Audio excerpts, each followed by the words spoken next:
What's up, everyone? Welcome back to another episode of the ARC Podcast. I'm your host, Brandon Zachary. If you're new tuning in, thank you for joining. This is the Athletes Resilience Center podcast, where we talk all things mental performance in sports. We have an awesome interview for you this week. We interviewed Adam Moreau, who is the owner and founder of the FlexPro Grip, which is a system that is designed to strengthen the muscles and tendons, most specifically helpful for your arm health as a throwing athlete. Adam goes through his journey on how he created the FlexPro Grip. He talks about his playing career. He talks about overcoming adversity through injuries he had in his playing career. He talks about his identity shift of going from an athlete into a business owner and now father and husband. We talk about his journey in the FlexPro Grip community, how he's kind of developed this mission and his values of what he wants to accomplish. He talks about working with professional teams, with professional athletes and athletes of all ages in order to ultimately create healthier arms and healthier athletes overall. This is a great episode. I hope you guys enjoy, and thank you for tuning in.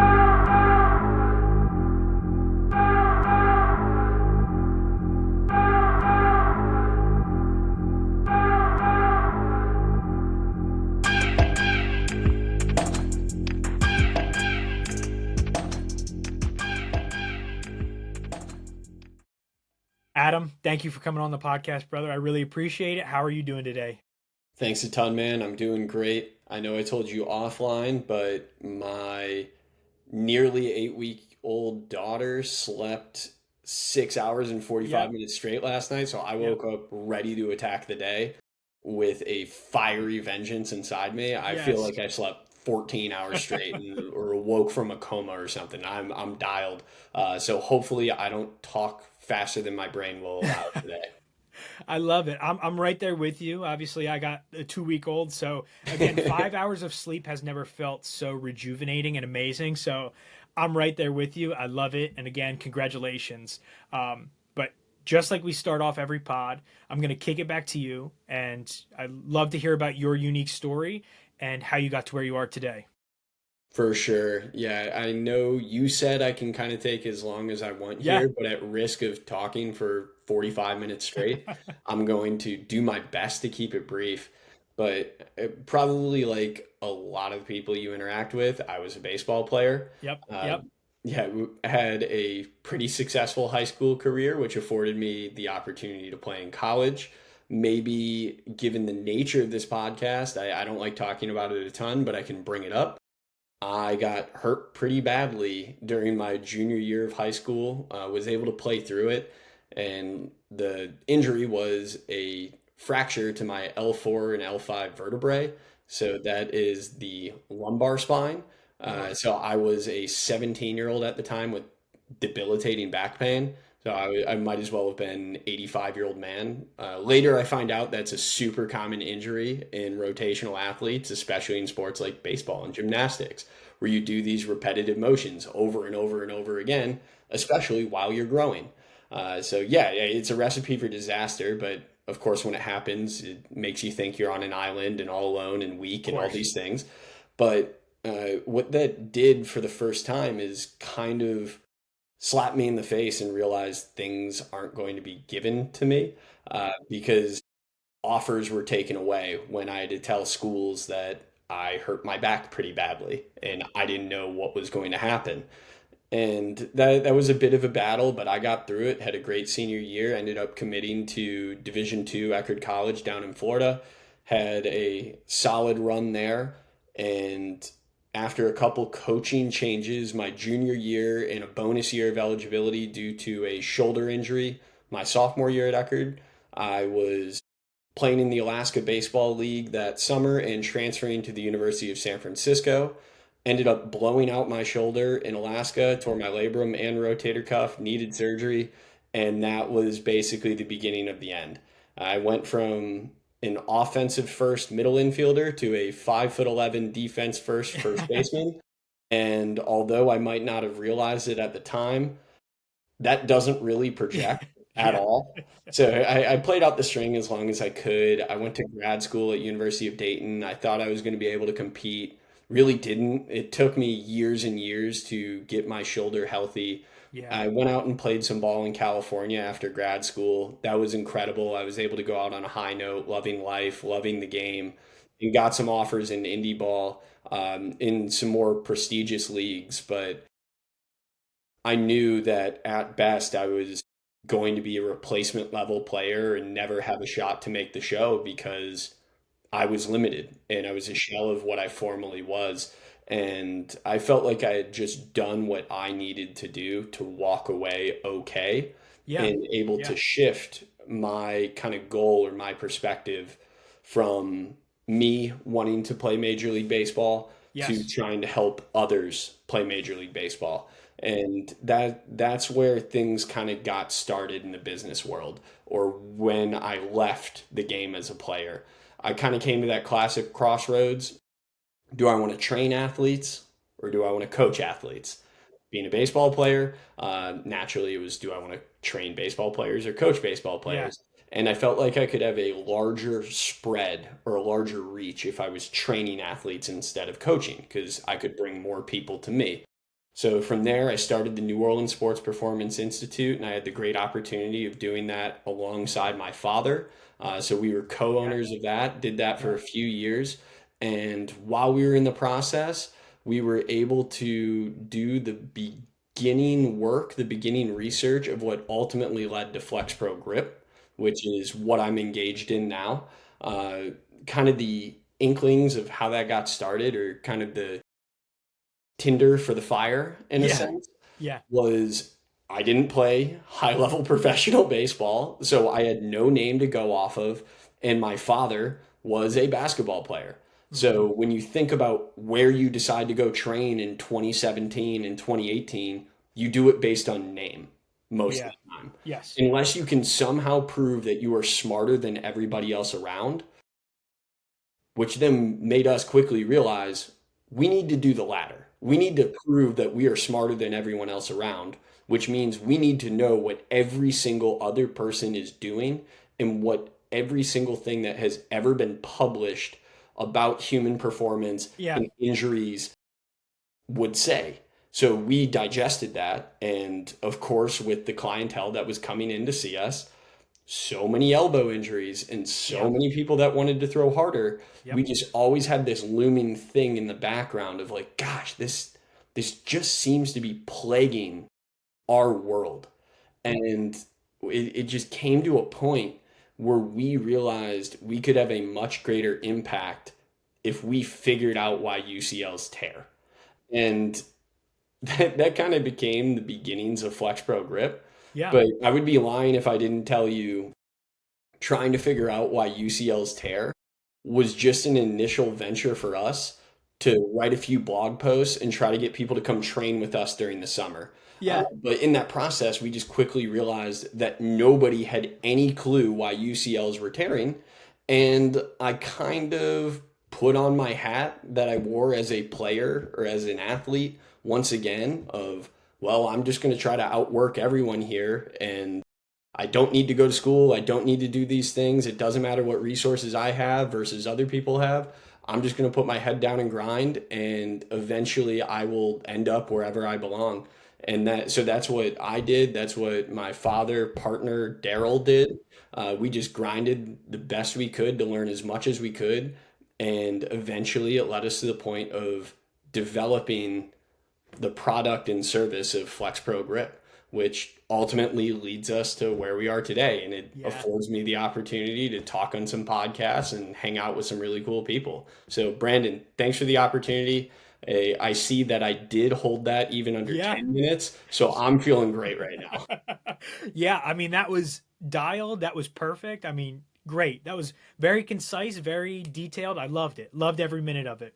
But honestly, thank you for sharing your story and kind of shows like your mission and values of what you want to do with the business, what you want to do with the company.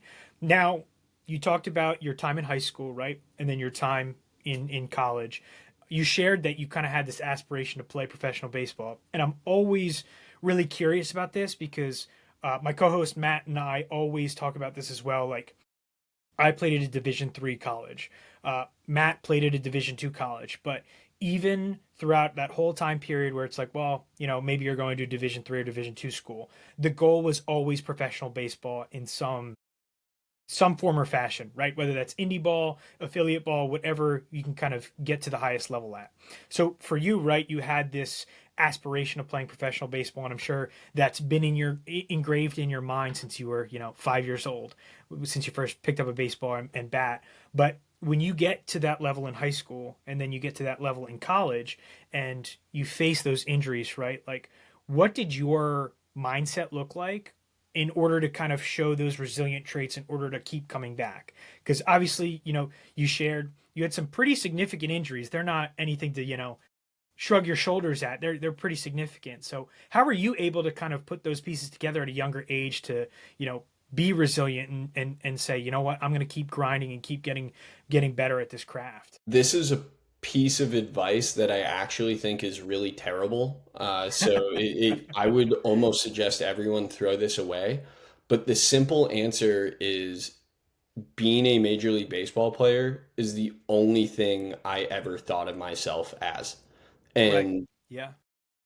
major problem there, that's a profession that isn't who you are. Right. It's Right. like, yeah, it's really freaking cool to be a Major Of League course. Baseball player, but there's so much more to you than what you want to do or what you want to get paid to do one day.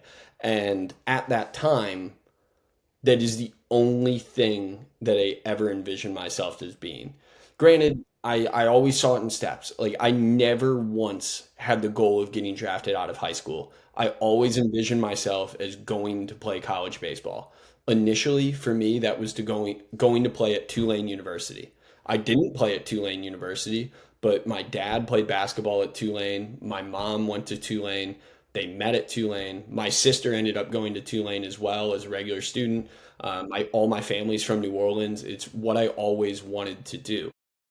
Later on, pretty cool in my college career, when I was transferring and ultimately committed to San Francisco, I actually was offered by Tulane.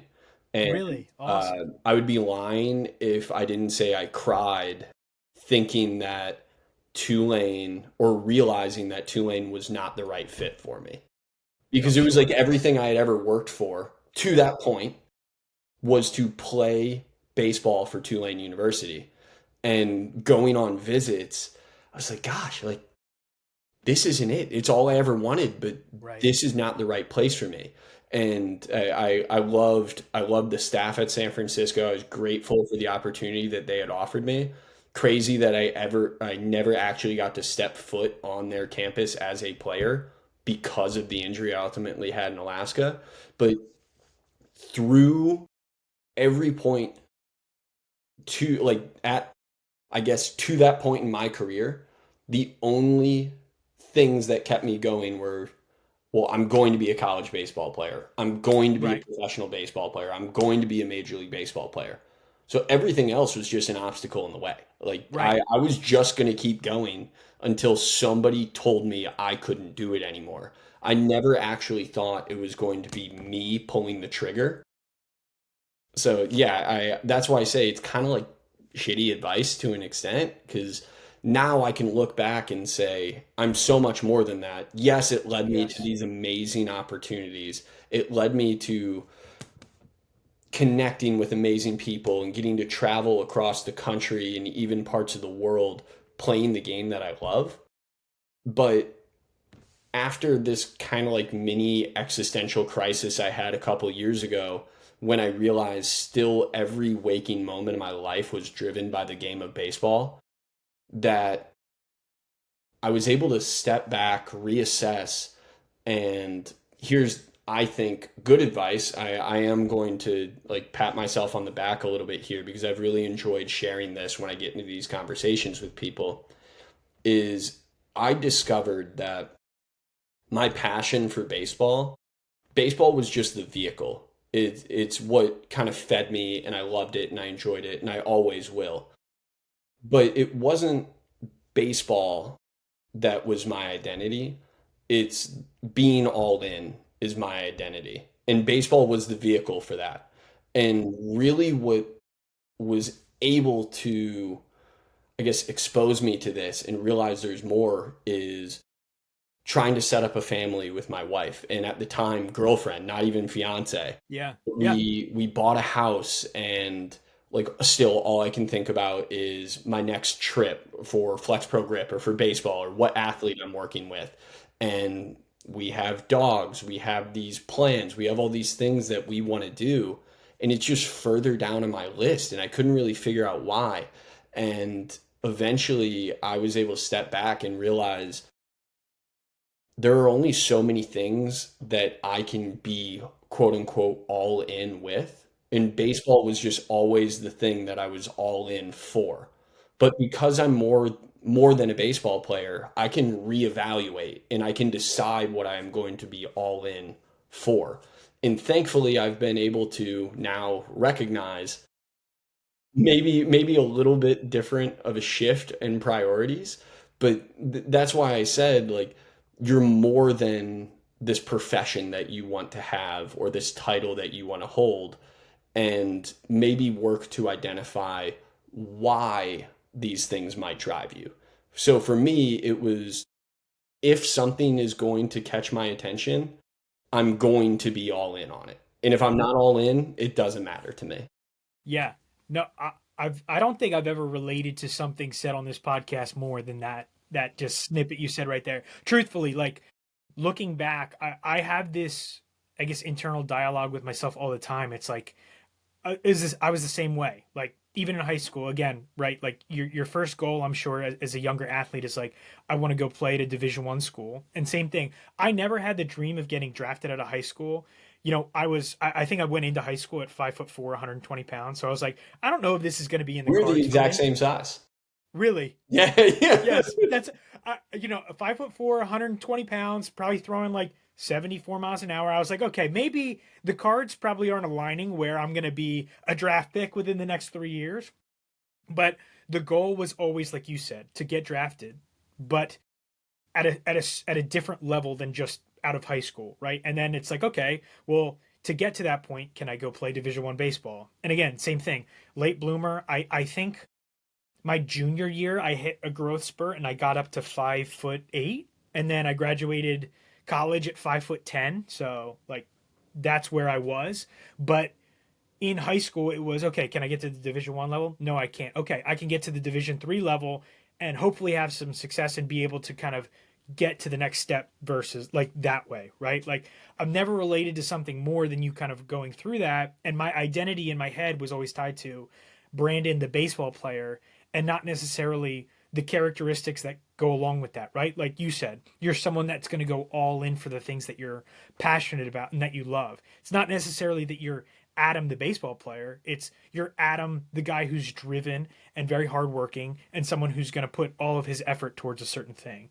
And, I really resonate with that because it was the same thing. It was the only thing I would think about. The every decision that you make is geared towards that. It's you wake up every day and I'm like, I'm gonna throw, I'm gonna lift, I'm gonna do X, Y, and Z, all to reach this goal that kind of aligns with what you think your value is kind of rooted in. When at the end of the day, right, like you and I now are no longer athletes playing the game of baseball. And we probably have more meaning and more value in our lives now than we've ever had in our lives, right? Like having a child really puts that into perspective. I'm sure you felt the same way as me, where it's like now this is the most important thing that you're ever going to do.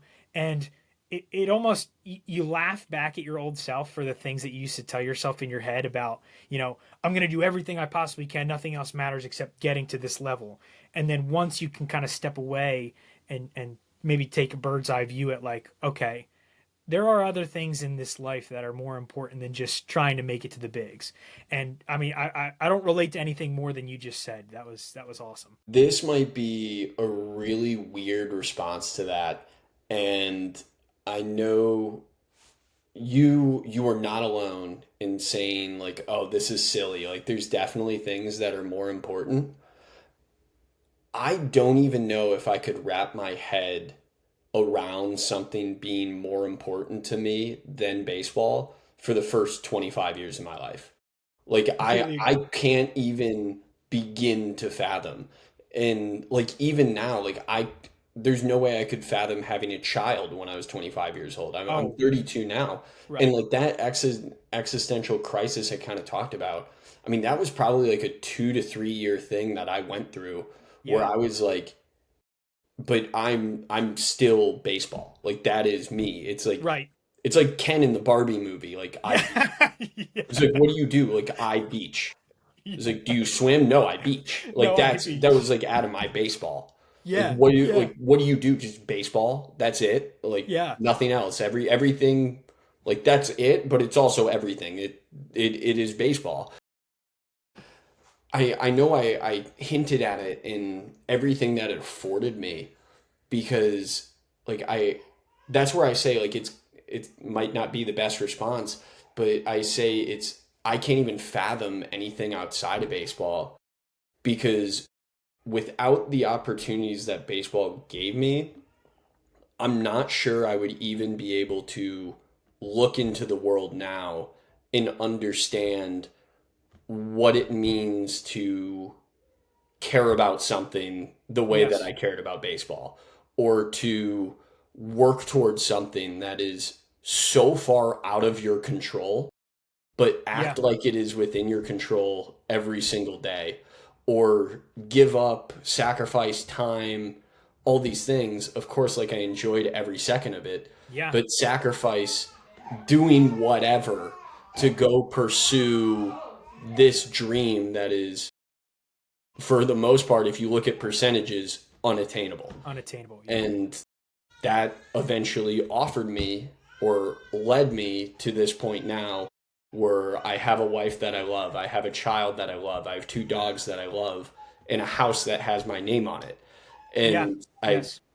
I guess like that's why I say like putting things in perspective when I hear that it's just gosh, like, but would that ever even be my perspective? Because all I know is what I experienced. Yeah. No, I completely agree. And I think even though we look back at it now and it's like, man, like there are pieces of me that wishes my identity didn't just fully lie within like I am Adam the baseball player, I am Brandon the baseball player. There are also so many lessons that we did learn through that experience, right? And it's like ultimately so valuable. And like you said, right? Like you don't know if you would be able to understand what it was to want something so bad if it wasn't for that experience, or how to overcome different battles. And instead of facing an obstacle in your life and being like, well, this is it, like you said in your baseball experience when you faced injury, it was like, no, I'm just going to keep going until someone tells me no. Like I'm just going to keep doing the thing. And those lessons that you learn are ultimately like invaluable. You can't teach that. You can't get that anywhere else. Yeah, man. So I can probably even take that same sentiment now and shift it and I guess just be transparent on how it drives me today. Obviously, I Yeah, care about supporting my family of and course. giving them and me, I guess, now this new life that I want. Of Granted, course. I can't make myself a Major League Baseball player anymore. Yeah. Uh, Yeah. if there is a way, anybody, please let me know. I'm willing to try a lot of things. Let both of us know. Yeah, I haven't completely given up. I'm still Yeah. hoping that my shoulder works again at some point, and I have like the rookie situation. I break my arm and turns out I can throw Yes. 99 miles an hour. Yeah. That'd be pretty chill. No, no. What really has shifted for me, beyond just for my family, I alluded to it when I was going through the introduction. Making everything for me about playing Major League Baseball or accomplishing my dreams, and then shifting that outward because I no longer am afforded the opportunity to tackle that goal. I've Yeah. had to shift it. Yep. So, what has been rewarding for me is kind of rewriting that is how can I put myself in a position to impact as many others to help them achieve their dreams? Specifically, ideally, given the line of work that I'm in, to play baseball at the highest level possible. So for most of the people I work with, that's going to be trying to play Major League Baseball. But I would be lying if I didn't say there's a handful of people in there that if they can have a really good varsity career, they're going to be super excited. Or Yes. some Yep. kid gets an offer at the local JUCO, he's going to be really excited. And I think one of the things that is very rewarding, also extremely stressful, is that now I view every one of those individuals as a part of my family or as an Yes. extension of the dreams and the goals that I have. Right. And it can add stress in certain situations where now it's like I am putting every ounce of effort I have in however many hundreds or thousands of individuals that have these dreams and have these goals. So I'd be lying if I didn't say I stretch myself thin occasionally and Of maybe I'm not course. the best for the family that's under the same roof as me when I Right. view every one of those athletes as an extension of me or as an extension of my family as well. No, I very well said. And I think you kind of bridged a great segue into like your company and kind of talking about the, I guess, origin of it and your values and missions within the company and what you kind of want to achieve. But I was also a pitching coach for a while, like coached at a junior college in the South Jersey area, worked at a facility for plenty of years, gave pitching lessons, still kind of give pitching lessons now here and there. Obviously now I'm a little bit busier, but yes, still a little pitching lessons here or there. But I completely agree with the sentiment of like you're putting out this service and you're trying to help people, right? And the people that are using your product and people that are using your service and are trying to better themselves because of that and trying to get better and get to a point where they are at the highest level possible, I think also is a reflection on you. And I kind of relate to that as a coach, right? It's like if I'm working with a kid for years, obviously I want them to try to get to the highest level that they can possibly achieve. And they are a part of your family at that point, right? Like even if it's a kid I gave less than 2 years ago, right? Like you're keeping up with their career and you're trying to follow up on like what are they doing today, like where are they at, like hopefully some of the things that you were able to help them with or guide them in a certain way still follows through today whether they're playing in a career or they're not. And I think it's really cool and refreshing to hear you kind of talk about that because I think off camera too you and I kind of went into like in a world in a science-based world where a lot of things are black and white, you're kind of sitting in that gray area and helping a lot of people resolve issues that they might not even realize that they have based on kind of some of the arm injuries, arm fatigue that they're facing. So I think it's a really cool kind of segue and understanding as to like why you started the business and how you're helping athletes move forward into like getting the best and most out of their career that they can. Well, I appreciate that greatly. And it's kind of a strange space to be in right now, especially when we're working with a lot of higher level athletes and they see what we do or they utilize FlexPro Grip for the first time and they find out they're in a bad spot. Yeah. And they say, like, oh, well, I haven't been hurt, or like this must be broken or it must be wrong. So we operate in this space that I've started to use this phrasing a lot lately because I think it paints the picture pretty well. We are moving individuals or really the industry from blissful ignorance to harsh reality. Yeah. Right. And why that's so difficult is you look at injury rates in baseball, and I mean, specifically at the MLB level, when we have hard data that we can go off of, Yeah. 35% of all pitchers to throw in single inning, a single batter in a baseball game. Not this year, the data hasn't come out on this year yet, but the previous year, 35%. Yeah. I mean, that's insane. It's insane. Over a third of pitchers to throw a ball. So that includes all those position players that come in and Right. pitch. So like, take them out and the numbers skewed even higher. That to me is the perfect example of how we're going from blissful ignorance. All these people that get hurt and they think like, "Oh, why me? This just happened. Like I've done everything right. I've worked so hard. I trained. I did all these things that these people around me aren't doing." Well, you haven't targeted the musculature that's most important to Right. protecting your UCL. You can manage the hell out of your workload. You can have the best throwing program around. You can be the strongest person in all these different metrics, but weak things break. And Yes. eventually, no matter how strong you are, that weak thing just happens to be the weakest link of a chain. It doesn't matter how strong the chain is, how big the chain is. If Hmm. one link is tiny and small, fractured something, that's going to be what goes. And just by the nature of throwing a ball, that thing is the medial elbow or the UCL that's trying to keep your forearm attached to your upper arm. And given that we have gotten so good at training and so good at throwing, so good at mechanics, and so good at so many things in the baseball world, it is almost always the weakest thing is going to be the medial elbow. Thankfully, now we can address that, we can Yeah. assess Yes. that, and we can train it. That's what FlexPro Grip is. I'm kind of like skirting around No. the Yeah.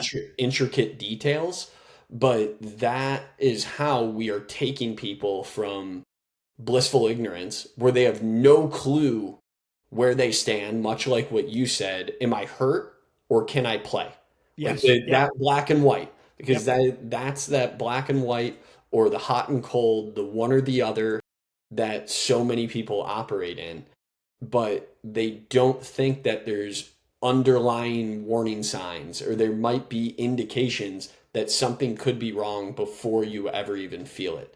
And thankfully, we can assess that and as a result, keep people on the field by giving them training plans or programs that enable us to avoid the surgery table and avoid time off, Right. because now we can strengthen these things and address it just how we would anything else that we would do in the weight room. Yeah. And I think it really addresses something that I have my own opinions about. It kind of infuriates me, but like you hear a lot of old school coaches, a lot of old school guys. Well, it's like it's almost when someone gets a UCL injury or needs Tommy John, it's like, well, he was trying to throw as hard as he could, so what did you expect? And it's like that's not like a to B type of thing, right? It's not like, oh, he throws hard, he's going to get surgery. Like, it does not need to be like that. Obviously, the harder you throw, I'm sure, I'm not going to try to speak from science here because that's not my background, but I'm sure the harder you throw, right, there becomes more of an injury risk. I think that's just naturally how things go. But I think what you guys are doing is something that's awesome because, again, where the public or this old school mindset of like, well, when you get to a certain point and you throw so hard, like it's bound to happen, right? Like you said, over a third of MLB pitchers are gonna have that surgery. And it's like, oh, it's bound to happen. It just, it happens to everyone. Where now you have measurable data, measurable information that you can say, okay, well, now here are the indicators of how where you could get hurt and where you're weak. Like I think it bridges that gap so beautifully where it's a conversation that has infuriated me in the past where you even hear broadcasters talk about it where some guy throws 100 and he's like, and then he gets Tommy John surgery and it's like, well, if you look, he's just trying to throw as hard as he can. And it's like, I don't think that's the reason that happened. I think there are a lot of things leading up to an injury that might happen that way. Like I told you off air too, like I had a surgeon when I was younger where I broke my growth plate and he said to me straight up, are you throwing as hard as you can? And I said yes. And he's like, are you supposed to be throwing as hard as you can? And I was like, wait, what? Like how there's a level of disconnect there with, I guess, some people in the way that they view the UCL epidemic and kind of what you guys are trying to do and help recover with a lot of athletes. Yeah, so on that, I'll even go shameless plug. Hopefully this comes out in time, but on October 28th, we're having Yep. a oh sweet. Yeah, Yeah. good Yeah. nod there. So on Yeah. top October 28th, we're having a free, again, free, I'm not trying to sell anything, free webinar on Zoom to talk about a complete rewrite of UCL Tommy John Yeah. surgery protocols, Yeah. because we are tired of people experiencing what you experience. Somebody who is unqualified or doesn't have the proper knowledge to offer a true rehabilitation protocol to help Right. someone to get back to everything I talked about earlier, the Yeah. thing that they are probably uh, unfairly and wrongly assuming as their identity, Because Yes. let's face it, probably everyone who's playing professional baseball only sees themselves as a professional baseball Yep. player, aside from a select few. Yep. So if that many people are that invested in their careers and they have people that are unqualified to guide a rehab or guide a true return to performance, something needs to be done. There needs to be objective measurements. There needs to Yes. be guidelines. There needs to be individualization in this process to help people get back. And it's not that surgeons aren't experts. Surgeons are amazing at Yes. Yep. surgery. Yes. But I just wrote about this in a recent social media post. Do you want your accountant flying a plane? Do you Of want your plumber making you steak? course not. Probably not to both Yeah. of those. You're in for a bad time. But all of those people are an expert in their specific field. So why not allow them to be an expert in their specific field? So it's a weird space in baseball where oftentimes people are having to assume roles, or really rehab Yes. across the board. Yeah. People are having to assume roles that are not their best fit. Thus, they are providing you with subpar information, no matter what their intention is. I am not trying to say that any surgeon is ill intentioned, Yeah. but Right. why do I need someone who has gone to school for years and years to repair my medial elbow to give me a throwing program or Right. to write my training in the weight room? If that's the case, like I guess we can even make it that obvious in conversation. If surgeons are so good at writing throwing programs, then why don't they teach me how to throw? Why don't Right. they give me my plan in the weight room? Like, what qualified the surgeon to tell me to go to 75 feet today and Yes. make however many throws? Also, Right. I mean, distance is a farce. Like, that's not anything that we should be using. Like, that's my point, though, of why all of this needs a rewrite and why I'm inviting everyone to that Yeah. free webinar. Link in the FlexPro Grip bios on social media, Yes. but free Zoom for those to learn more about why we're doing this and why we're trying to provide athletes with information that for whatever reason they have not been given in the past, to give them the opportunity to pursue the career which likely they have as their identity. Right. No, It's all connected. yeah, it is all connected. No, I completely agree. I think that was a great comparison, right? Like, again, I told you broke my growth plate, and then I remember them trying to program a return to throw, and everything was just off, funky. Like you said, like what does 50% throws at 75 feet for 12 reps mean? You know what I mean? It's Right. like what is this? Where did you get that? How is this beneficial? Whatever, right? And it's like, well, if you told me in the office I shouldn't be throwing at 100%, then how are you going to help me rehab and get to 100% with this return to throw program? It just didn't add up. You know what I mean? So I think I completely stand with you there. I want to kind of bring this back to a point you also said, because I think from my experience, from your experience, from so many other people's experiences, right? Like you said, there's a can I play or can I not? Is it torn? Am I done? Or is it inflammation and I can throw through it and I can play? Where you have created a system that kind of shows you, okay, here are some measurables that identify, is it safe to throw? Are you at a certain threshold where you may get hurt? Or is there a higher likelihood of injury due to these markers? When you're talking with athletes or baseball facilities or whoever you might be kind of preaching your mission and your values to, and maybe an athlete has a marker that flares up that it's like, hey, you may not be injured now, but these are flaring up that could show indicators that in the future there's potential for injury. How do you kind of navigate the conversations with athletes? Because, like you said, and I'm sure I've been there too, the egos of athletes, like, again, I am guilty of this as well, where if you're like, well, I don't feel any pain or injury, like, why would I take this information? How do you kind of navigate those conversations where it's like, I have this information I'd like to give to you without saying, like, you're going to get hurt? You know what I mean? Like, without kind of going the route of what a surgeon would say, where it's like, you're injured or you're not, right? I'd Yeah, love to yeah. know, like, how you navigate that. Okay, so this discussion goes one of two routes. And I can divide it into those who contract with us directly Okay. versus those who use FlexPro Grip through a team. Yeah.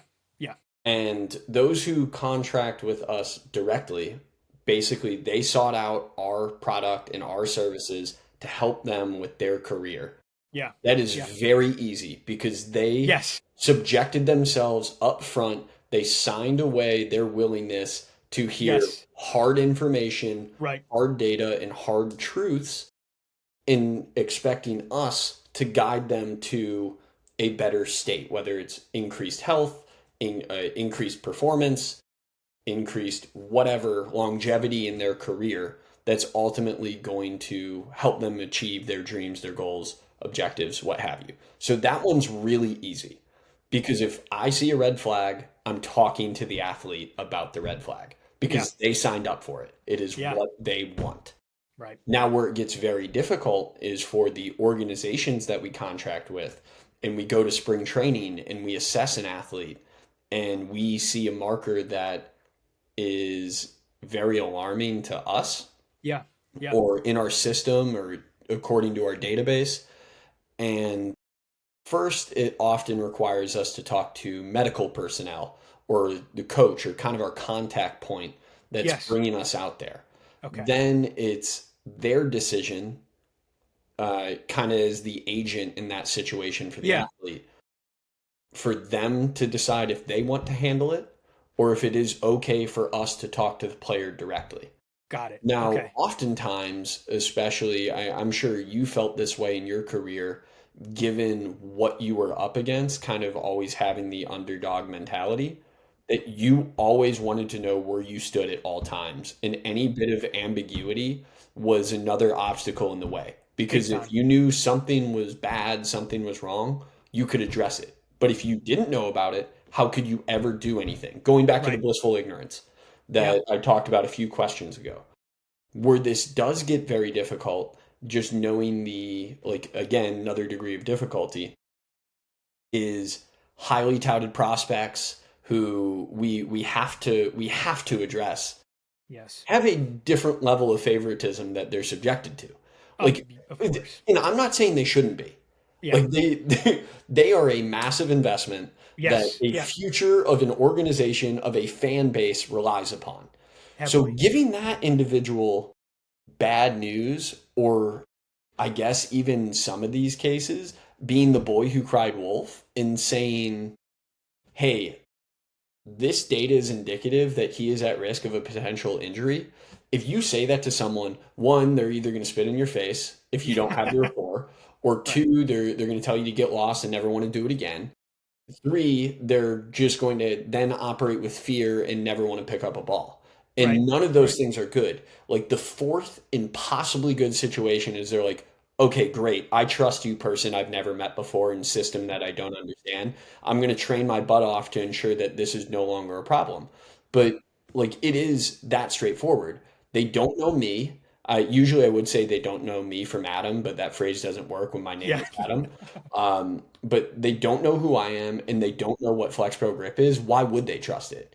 And like I'm totally cognizant of that. I don't fault any athlete for being in that situation and doubting what we do, which is then why I said we rely upon the agent of the athlete, whether it's their coach, whether it's their medical personnel, whether it's somebody in their corner that can help decide how we want to navigate this situation and introduce training to avoid a potential detrimental situation.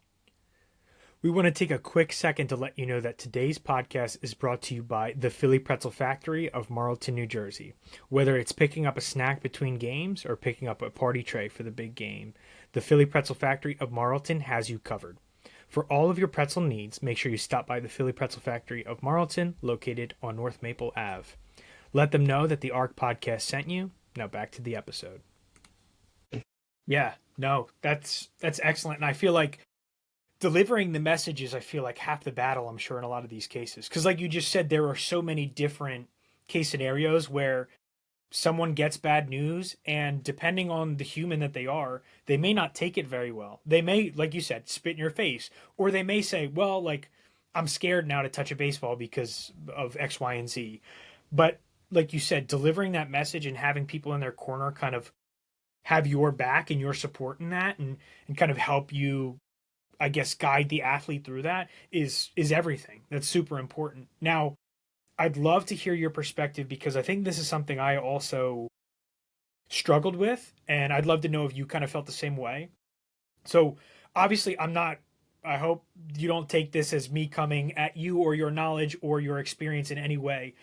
But I know for me, like, if I'm having conversations with professional athletes or, as a pitching coach, working with guys that might be playing at a higher level than you, like you said, working with professional organizations or professional athletes, was there ever a level of like intimidation for yourself where it's like, I never played at this highest level. Why would I garner the respect of these Hmm. people? Which I just want you to know I don't identify with at this point. But there was a time in my life where I probably felt that, like, well, I didn't play at this highest level, so why would anyone kind of respect the knowledge or things that I have to say, if that makes sense in this field? Yeah, that's a super real feeling. Yeah. There are times that I have experienced that, and for me, where it actually comes up most is an age thing as opposed to an Okay. experience thing. Got it. Knowing that a lot of the conversations that I'm going to have are with medical professionals. Yes.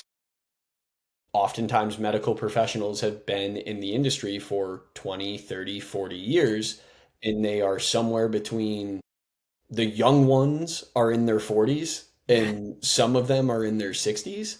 Yeah.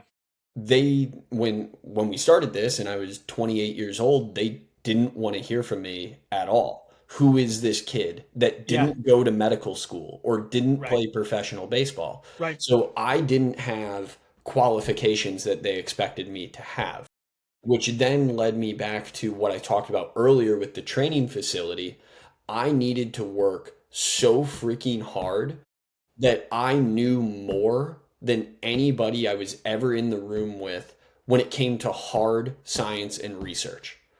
I didn't need to act like I was the smartest person in the room, but I needed to know the literature better than anyone.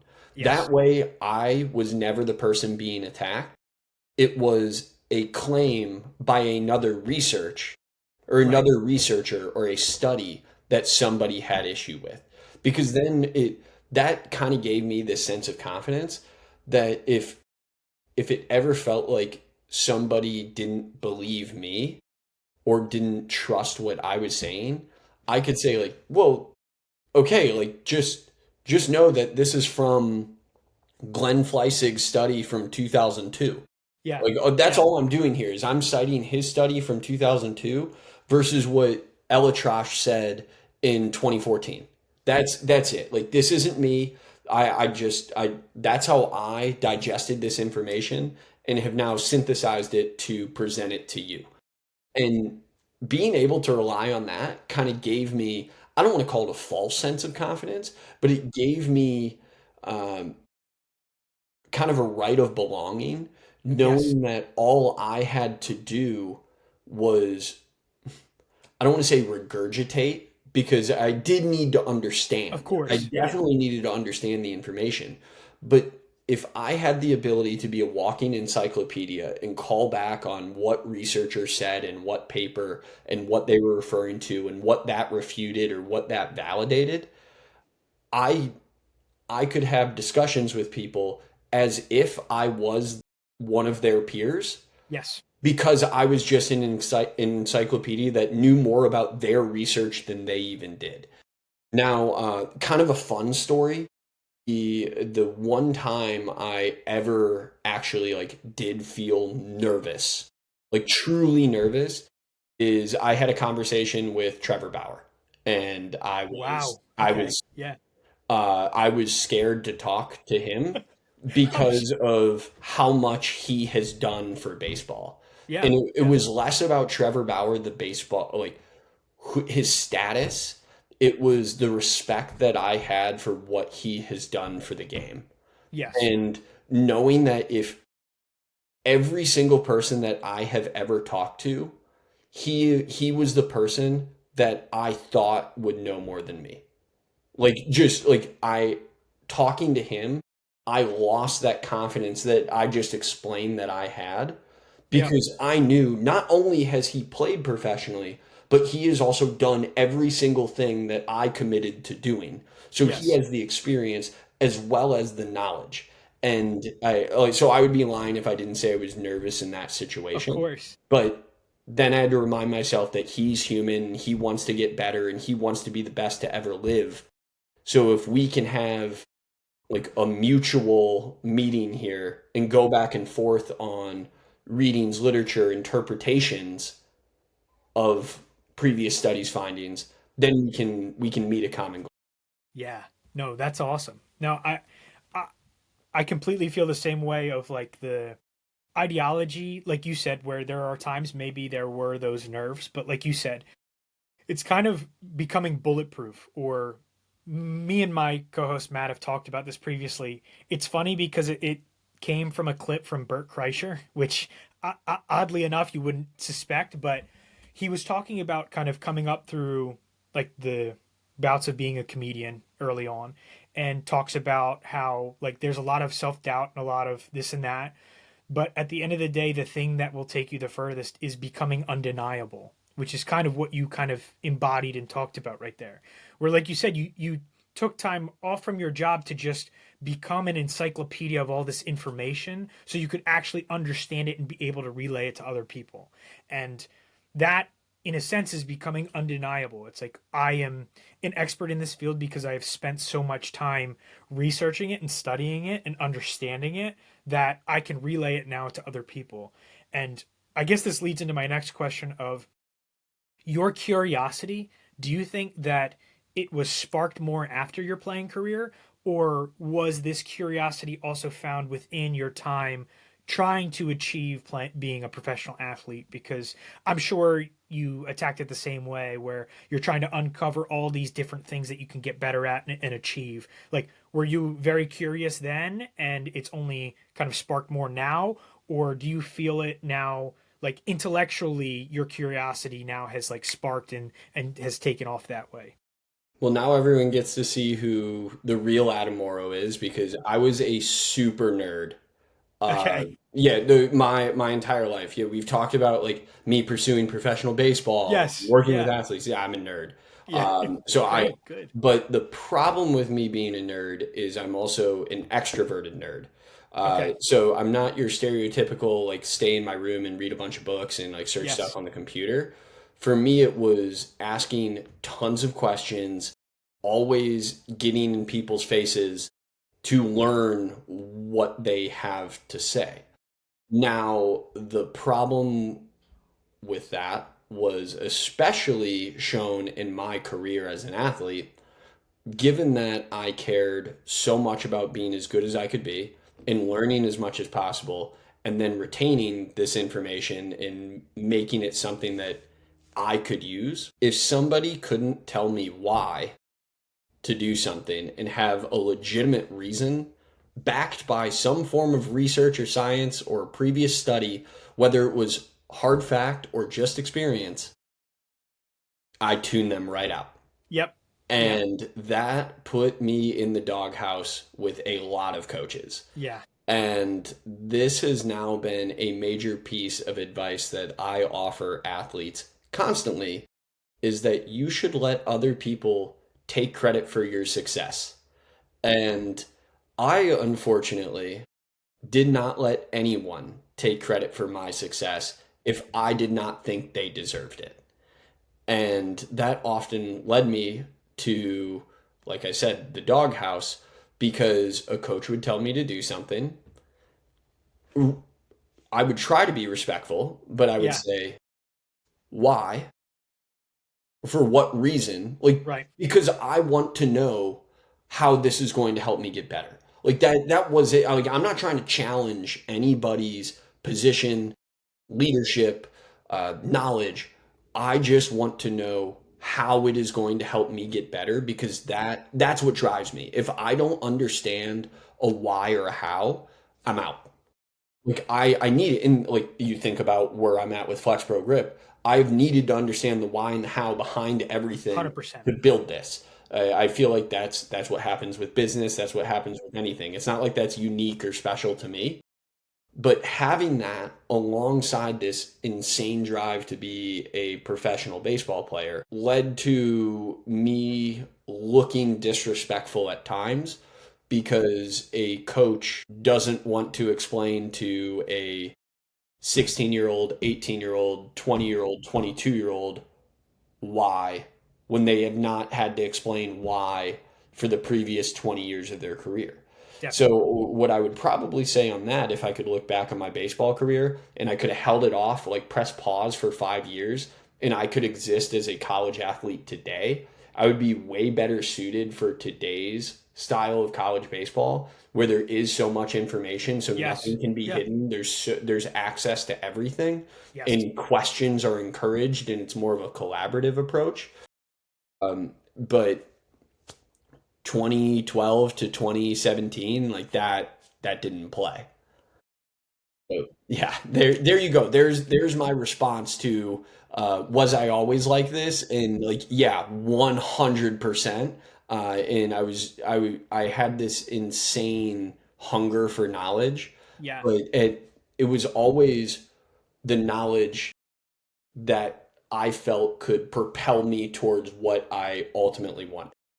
Yeah. No, I think that also ties into the ego thing with coaches too, though. Like you said, there are coaches that have coached for 20 years, and for the last 10, no one has asked like, so what is the benefit of X, Y, and Z that we're doing? Like, I have spoke with a lot of athletes where they do something because they're told to do it by a coach, and from an outsider looking in, it's like, well, how is this beneficial? Did they explain to you why it's beneficial? I do think that curiosity is like extremely important because again, it's like if I want to optimize this career that I'm going to have, I should be able to know why this drill, exercise, whatever we're going to implement is going to benefit me and help me either get healthy, get better, or whatever it may be. So I always say to athletes, like, I would ask why, ask questions, understand what the purpose behind certain things are, because also, if you don't understand why you're doing something, I don't think you're going to give 100% to it, right? It's like, if you understand this is why we're doing it and it's going to get me better, bang, I'm bought in, I'm ready to go. I'll give 100%.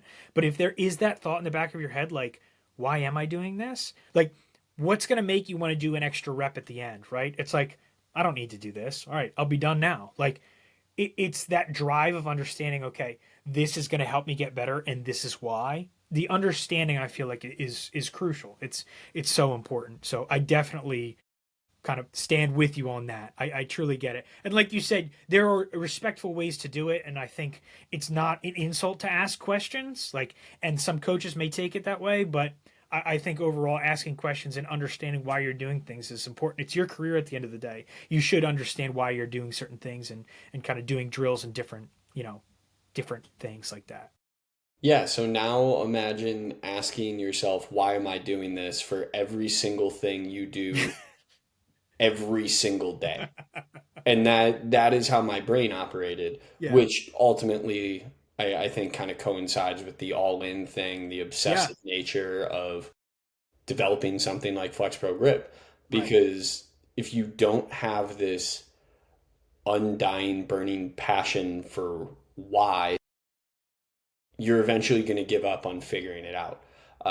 Like that's in so this like I don't know if that sounds egotistical to say. No, no. When I say it out loud, it kind of feels that way. So hand up, like I No. recognize that. I can look in the mirror and recognize that that might not sound like the realest thing coming from someone. But the reason I even say this is like that is what I needed to recognize in that like 2 to 3 year stretch when I was figuring out who I was, when I no Yeah. longer had baseball. And like I was looking back, like what was I always doing? I was questioning everything, questioning, trying to find answers. Yeah. And it was like, wait, but like why am I questioning? Then I started questioning my questions and it was like, where is this coming from? What is Right. actually driving me? And what it led to was, again, that passion or that determination that if something matters to me, like nothing is going to stand in the way of that mattering or that being the most important thing. Thus, I felt I needed to understand every single piece of it or control every aspect that I could possibly control, which puts you in tough spots at times. But at the end of the day, it's going to guarantee you honesty. And Yes. that's what I was looking for.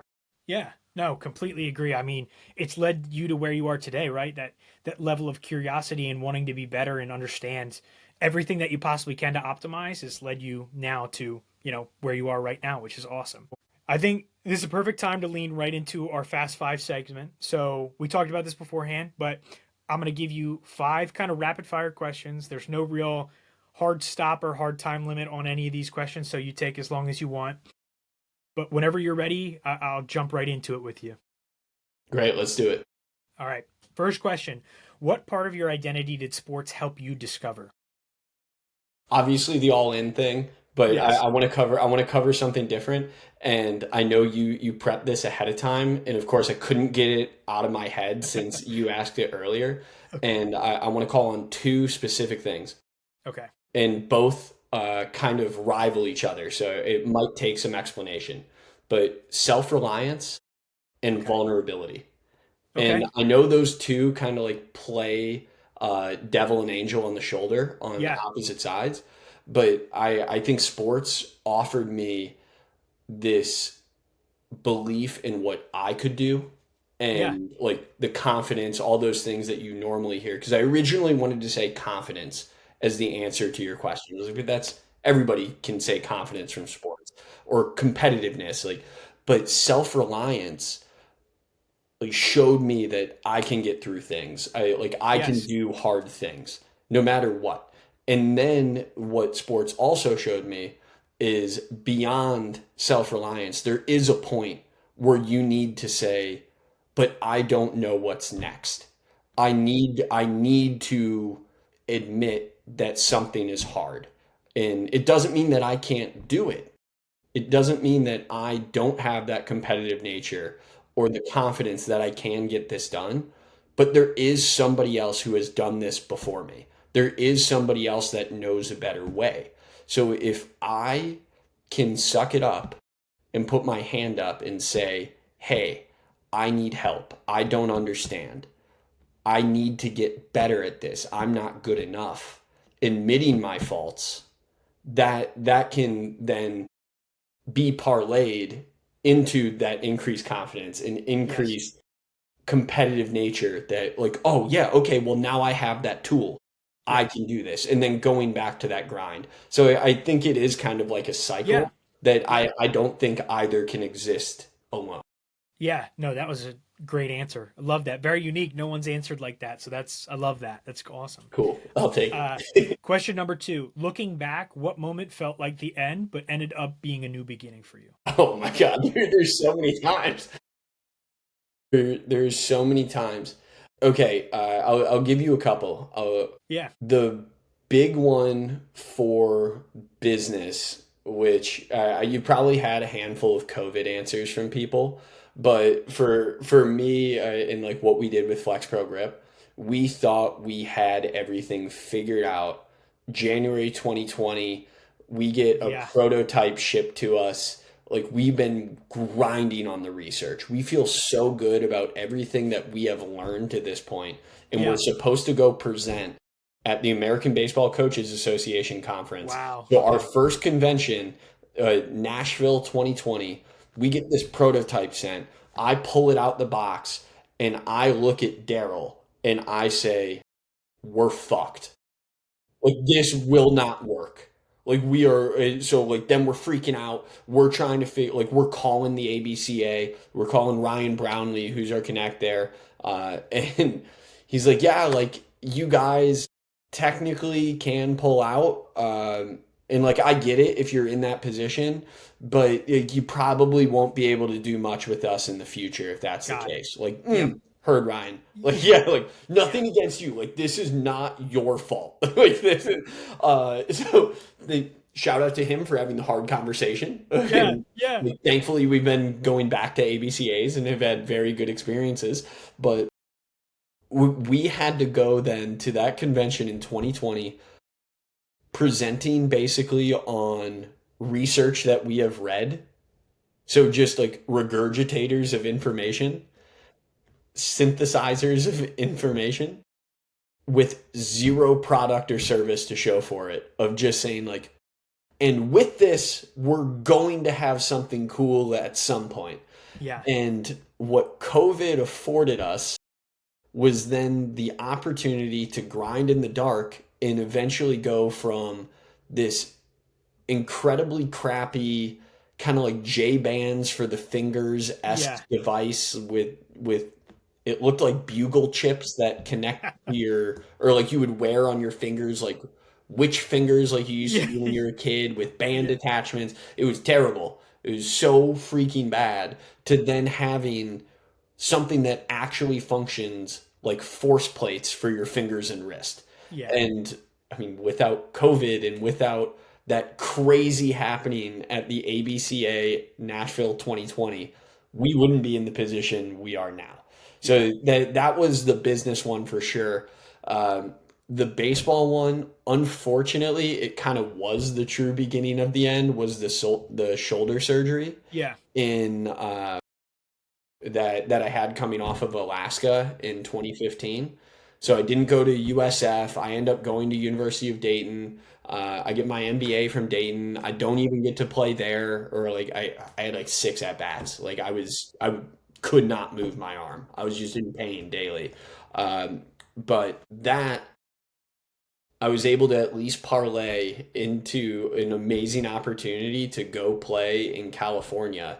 And because I wasn't able to play on the field, I was able to absolutely retool what I was doing from a swing perspective. And I felt like I was finally able to unlock the power that I was always looking for. So I was at least able to finish my career as a player as the player that I thought I could be. yeah.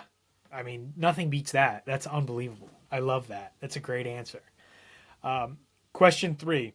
When everything around you is chaotic, what's one habit that brings you back to center? Um, Breathing for sure. My breath thing, I'll pass it along for everyone. I'm not like a breath coach. I haven't Y- studied this stuff. Yeah, I There's people that you've interviewed that are for sure way more qualified than I am to talk about this thing. But the one exercise or breathing exercise that I have found works incredibly well for me is I inhale for as long as I possibly can and exhale for as long as I possibly can. I don't do the box breathing. I don't do all those different things like Wim Hof, whatever. Like all of those are just fancy words to me. The yeah, one that works is inhale for as long as I can, exhale for as long as I can. And I feel overcome by relaxation. yeah. And then from there, the next practice immediately after the breath is assessing what is within my control. So Great. that's kind of the process. Yeah, I always go back to what can I control? So what can I directly influence? And if it is out of my control, I should pay no mind to it. right. No, that's great. I love that. And I think, breath work for different people works in different ways. And like you said, like there might not be a specific name for the type of breath work that you're utilizing, but that doesn't make it any less beneficial or helpful, right? Like I think that's great. And whatever helps, that's awesome. I'm gonna try that out. Quick follow up though. What came to my head immediately is my true first answer. First thing that came to mind. Probably not as helpful to others, but when everything is chaotic, I go find my dogs and I hang out Yeah. with them. Oh, They like, because I know they are, at the end of the day, they are going to calm me down. yeah. And like I will grab Brinkley is our big black pit bull, and Yeah. I will grab his face and I will just stare, and I will inhale his scent, and I will kiss him on the face a few times, Yep. and he is the real calming force. And then Minnie, our smaller white pit bull, is happy go lucky. So I'll Yeah. use Brinkley to calm me down, and then I'll go find Minnie and she'll give me like the encouragement to keep. Yes. That's so funny. I also have two pit bulls, and the same exact thing. The older and bigger one is also a little bit more of that calming presence, and the younger one is just the Energizer Bunny. So Yeah. I same as you, man. It's that's incredible. I love that. That's awesome. Fourth question. What belief about yourself did you have to unlearn in order to grow as an athlete or person, business owner, or anything? I guess this starts a summary because the natural answer is the thing that I've kept going back to this entire podcast. I thought my identity was baseball player. I needed to unlearn that. And I later discovered that my identity was an all in individual. That's so easy because I've been talking about it so much. So I'll try to call upon something else for you. Gosh, so now give me just a moment. No, you're good. Take your time. Jeopardy theme song, cue Yeah. it. Definitely won't get copyrighted for that. Thank God you have Riverside so you can cut this. I think I have this. Might not be as good as the previous answer because I stake my livelihood on that first answer I gave you. But something I needed to unlearn is I can't do everything alone. Uh, That's great. and Truthfully. the not being able to do everything alone, I think goes beyond relying on other human beings, but also relying on supportive tools. For example, I thought I never needed to write anything down because my entire high school and well into college academic careers, I didn't write a thing down. I didn't really take notes. Like I said, I was a super nerd and like I was able to recall things with a pretty decent memory. Like I would Yeah. study here and there. I wasn't like photographic memory kid or anything like that, but I was able to get by pretty well because Yeah. if I cared about something, I put a lot of attention towards it. Yeah. Like who would have thought based on the conversation that we've had today? But what I realized is my bandwidth can only go so far, especially when other people's lives are dependent on me, not just me relying on me. There are others that also rely on me. So writing things down and utilizing a calendar to support me and support my ventures has been incredibly helpful. And like you can use other tools. You can use AI. You can use these different things to support you in what you're doing. Of course, use people. Everybody that is in your circle wants you to be the best you can be, but there are also tools that can help you be the best you can be. So Definitely. don't take it as admitting fault or admitting failure. And hand up, I definitely was admitting failure, or it felt like I was when I asked my parents. They asked me what I wanted for my 23rd birthday, and I said a daily planner because I realized I got to the point that I no longer could operate on what was in my head, Yeah. and I needed to get it out and I needed to rely on others. And with me being halfway across the country, or well, I guess totally across the country in California, I needed something to support me. And that something originally was a written planner. Yeah. No, that's fantastic. I think that's a big thing a lot of people kind of come to terms with, especially people that are extremely driven. And like you said during your baseball career, with the coaching lens as well, like you said, you didn't want to give people credit for a lot of the work that you had put in. And I feel like I was the same way. So leading into your business, I'm sure it's the same thing where it's like, well, this is my thing. I want to make sure I have my hands on as much of it as I can. But like you said, you can only stretch yourself out so thin where, like you said, if you can kind of have people help or use other resources that might be able to help you, it's only going to make things better for yourself, right? And better for the company. So I love that answer. That was great. And then fifth and final question. What does success feel like to you now? And how has that changed since you were an athlete? This might be the hardest question you've asked yet because I still operate in the mind of a baseball player that you have to chase perfection, and Of perfection course. is entirely unattainable. Yes. And because I often work with injured athletes or rehabbing athletes, there is so much more failure in hard times than there are good times.